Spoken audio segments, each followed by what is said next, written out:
این رای خراسان است. محکم کردن.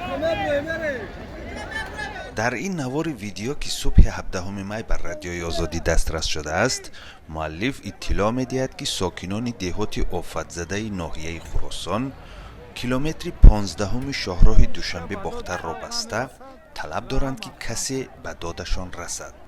بر اثر باران و سیل روزهای اخیر در این ناحیه کمش 1 نفر به هلاکت رسیده، چندین منزل زیست در زیر آب و لای ماندند.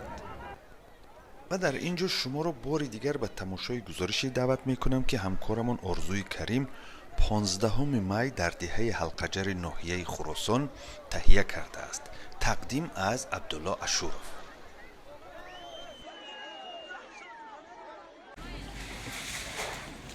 ساکنان دهه ضرردیده حلقجر در خراسان دیگر باره از بارشات باران و آمدن سیل ضرر دیدند. ده ها ساکن ناحیه خراسان شب گذشته را از ترس آمدن سیل و لغزش کوه در بیرون روز کردند. منزل های اکثر آنها ویران شده است. پس اکسکاتر میری اکسکاتر تا نمیارن، کارو نمیکنن، وقتی سیل زد همش میاد تماشا میکنن میخزه میره. ما گوشمندیم که همین یاردمی مردم یاردم کنن. مردم پول تو کردگی خودش اکسکاتر ده یا اکسکاتر روی کردگی مردم پول تو کرده خلق کنگی در را کم تر کندگی نمی سیل اومد همه ششته برده. از بارش زیادی باران و پر شدن سیل راه مردم جماعت‌های صدرالدین عینی و هلالی ناحیه خراسان ضرر بیشتر دیدند. از باغ و حولی و زمین کشتی خرسند مراد آخونوف تنها بام خانه اش نمایان است.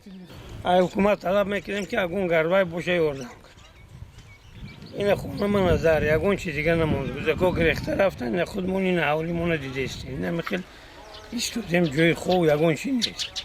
این همیجا اوغیل بچه و سرای میخیلی ما بود. این اوجد خونه و یگون چی نمون. فایز محمد بابایف میگوید که از خانه‌اش تنها 1 صندوق را بیرون آوردند ولی انجام روزگارش زیر خاک ماندند.